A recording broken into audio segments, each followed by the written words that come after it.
Dans la vie, man, nous avons deux types d'hommes, ceux qui agissent et ceux qui réagissent. À toi de te poser la question dans cette classe d'hommes je me trouve actuellement et où je dois être pour être l'homme que je veux être dans ces 5 prochaines années. Et si tu connais la différence, alors merci. Si tu connais pas, je vais t'expliquer un peu. Je sais pas trop de parler. À toi de réfléchir sur ces deux personnes. Quand même, je vais te indiquer quand même des points directeurs.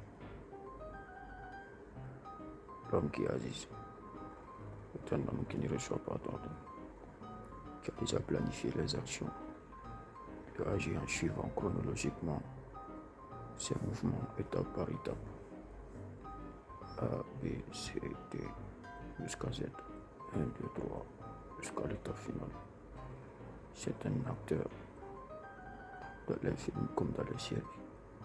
Ils suivent des ordres, épisode par épisode, série par série. Et ils nous fascinent devant la télé, devant nos écrans, devant nos ordinateurs. Ils savent suivre leur plan et ils sont des bons acteurs. Et la deuxième catégorie d'hommes que j'ai mentionné précédemment, ce sont les hommes qui réagissent. Et souvent, ce sont ces téléspectateurs, nous qui sommes souvent devant les écrans en train de passer nos heures à regarder l'action des hommes pendant que nous réagissions à leur action. Même chose dans le domaine du football, dans le domaine du cinéma, peu importe. Et un homme qui réagit face aux réactions, face aux événements externes, est un homme qui sera facilement contrôlé. Il est facilement contrôlable. Il suffit de lui montrer une belle fille que tu vas commencer à mettre ses couilles en mouvement. Il suffit de lui montrer de l'argent. Il suffit de lui insulter pour provoquer sa réaction. Il suffit de lui manquer de respect. Il suffit de l'appuyer sur un bouton seulement. Il commence à clignoter dans tous les sens. Si le professeur va gâter ses coups, il va casser ses coups, il va manquer de respect devant ses élèves. S'il est général, il mènera ses troupes dans 1000 combats sans pouvoir de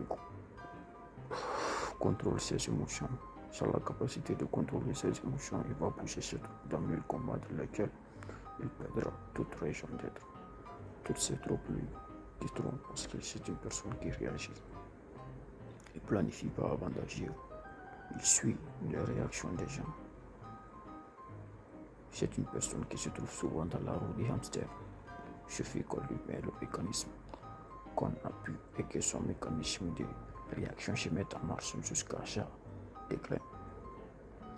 Et si tu es ce genre d'homme, alors c'est le bon moment pour toi d'être quelqu'un qui agit ou il est de réagir. La réaction n'est pas bonne. La réaction dépend des réflexes. Toute réaction est enclenchée par une action. Alors si l'action des hommes peut te mettre dans n'importe quelle réaction, alors tu es un homme de deuxième classe. Merci. Bonne compréhension, bonne réflexion. Je n'ai pas trop de temps. Comprenez la suite par vos analyses personnelles. Ça fera la suite. Ciao.